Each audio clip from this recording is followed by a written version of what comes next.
কষ্ট দিলে সয় না যত, কাদাইলে মনের মতো। কণ্ঠের জাদুতে মানুষকে মাতান কৃষক আলতাফ। মনের মতো ভালোবেসে জড়াইয়া না ধরলে গলে, বলো না কি ভুলে সিরাজগঞ্জের তারাস পৌর এলাকার ৫ নং ওয়ার্ডের ভাদাস গ্রামের বাসিন্দা আলতাফ হোসেন সরকার পেশায় একজন কৃষক। তবে কৃষি কাজের পাশাপাশি তার রয়েছে এক অনন্য প্রতিভা, গান গাওয়া।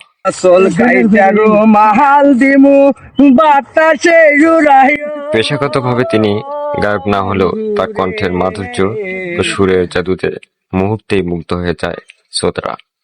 হয়তো এ জীবনে পাবো না তোমাকে। গ্রামের আড্ডা, সামাজিক অনুষ্ঠান, যেখানেই গান ধরেন আলতাফ, সেখানে সৃষ্টি হয় অন্যরকম এক পরিবেশ। তার কণ্ঠে ভেসে আসে বাউল, আধুনিক, পালা কিংবা আঞ্চলিক সব ধরনের গান। বুঝি দর্শক, আরিতার হাটের গান একখান শোনেন। দেখায় আরিতার ঘাটে সাহা দালাল ফেরিতে, রংপুরি এক ছকরা বন্ধুর সাথে রে। গানের প্রতি গভীর ভালোবাসা থেকেই তিনি সময় পেলেই গান করেন, যা এখন তার গ্রামের মানুষের আনন্দে অন্যতম উৎস।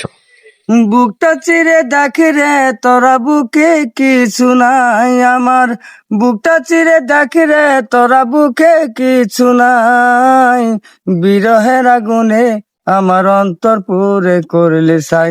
স্থানীয়রা জানান, আলতাফ হোসেনের কণ্ঠে যেন এক ধরনের জাদু আছে।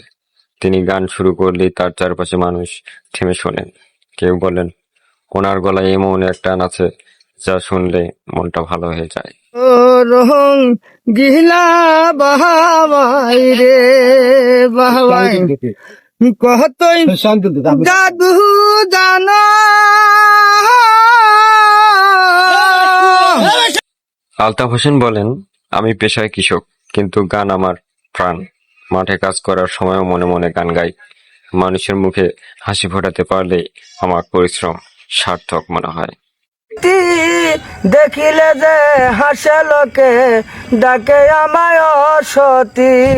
গ্রামীণ জীবনের পরিশ্রম ও সুরের মেলবন্ধনে আলতাফ হোসেন আজ তার এলাকার গর্ব। তার কণ্ঠের সুরে ভাদাস গ্রামের আকাশের পাতে সুরের মিষ্টি ঝংকার। মাহাল দিমু বাতাসে জুড়াইয়া বন্ধুরে, বললাম যাব দিনাজপুর, গাইল যাবে কত। চলন বিলঞ্চলের এই কৃষক প্রমাণ করেছে, প্রতিভার প্রকাশের জন্য দরকার নেই কোনো বড় মঞ্চ বা পরিচয়, দরকার কেবল মন থেকে ভালোবাসা ও নিষ্ঠার। খালিদ হাসান, তারাস টিভি।